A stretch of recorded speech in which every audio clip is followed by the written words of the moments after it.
Be very careful, brothers and sisters, from transgressing in your dua. And I will count 11 ways that you transgress against your dua. Allah says in the Quran, in the verse that I recited before in Surah number 7, verse 55, call upon your Lord with humility and in secret.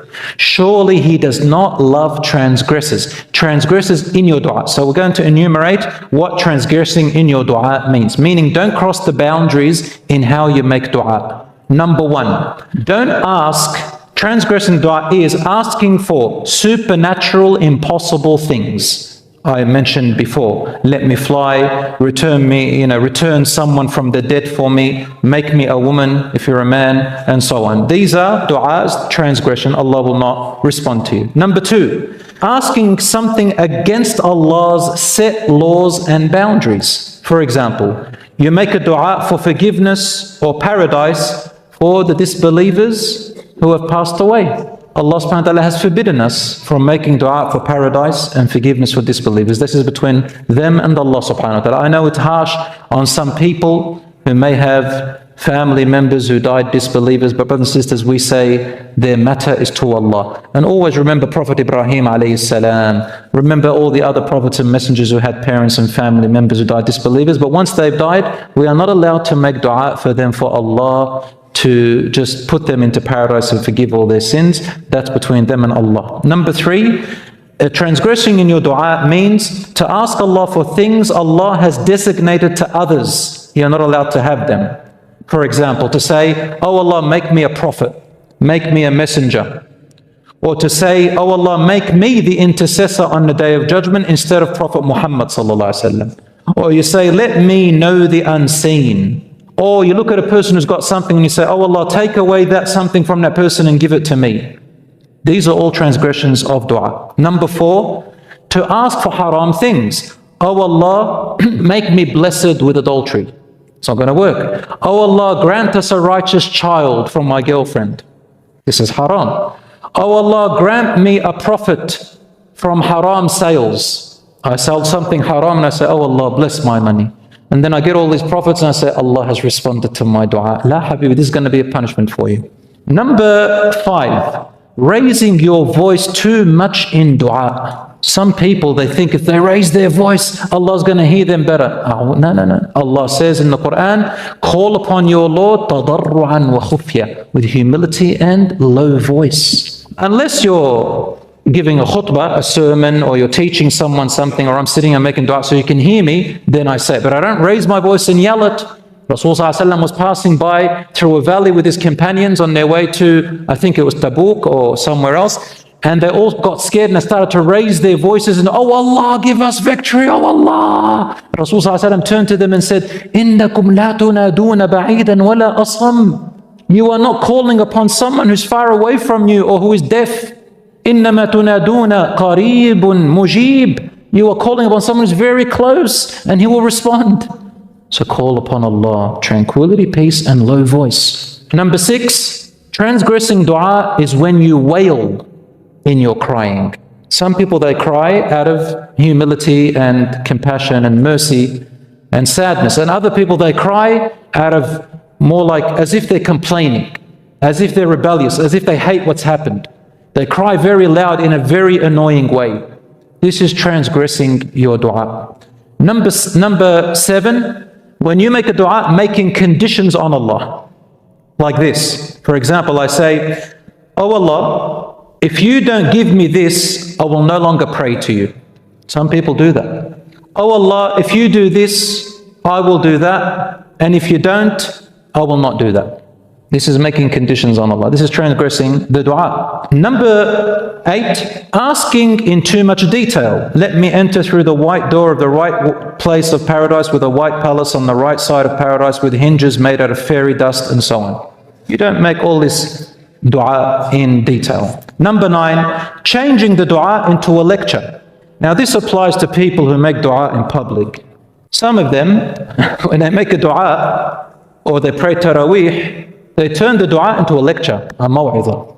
Oh Allah, the graves and the door that will open in the grave, and the darkness of the graves, and when the worms come and eat my body, and it starts to deteriorate, and I have no father or mother, and the ugliness of this, and the ugliness of that, oh Allah, and everybody starts crying, and you're moving the emotions. This is transgressing the dua, turning the dua into a lecture. Sometimes people stand up and they're making dua, for example, that goes on for 40 minutes. And it's no longer a dua, it becomes a lecture.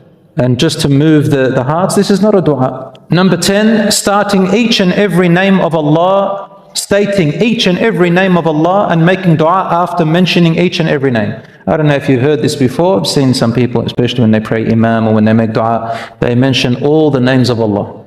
And they start going one by one, and make dua one by one. This is transgressing the dua. Number 11, prolonging the dua when leading people in prayer or sermons or lectures. You shouldn't make it long. Imam Ahmad was asked, Imam Ahmad, he said, Imam Ahmad ibn Hanbal, if somebody is praying, let's say Taraweeh for example, Qunut, and they make the dua in the end in witr, Allahumma hadina fi man hadayt, and then after he finishes, he continues more. What should we do? He recommended stop your prayer and leave, because that's not the sunnah of the Prophet ﷺ. Oh gosh, when Ramadan comes, this is for us when we pray imam.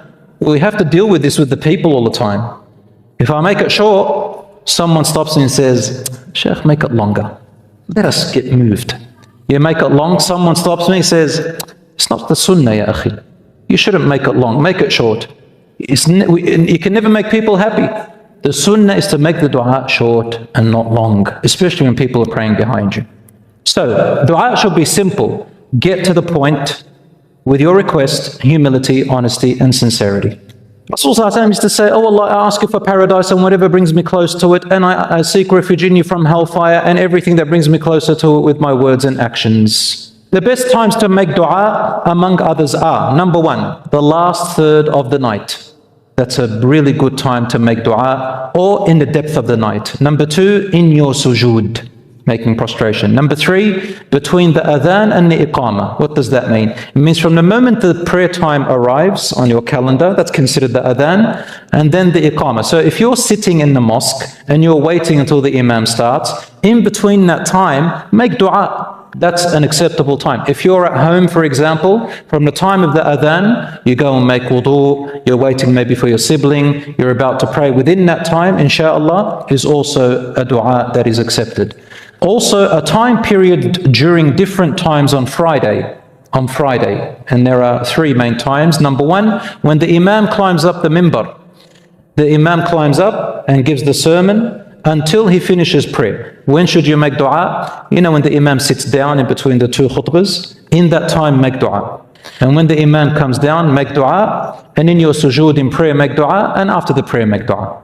Also, in between Asr and Maghrib on Friday, all that time, there is a designated time where you can make dua and it's more accepted. Number 3, in the last hour before sunset.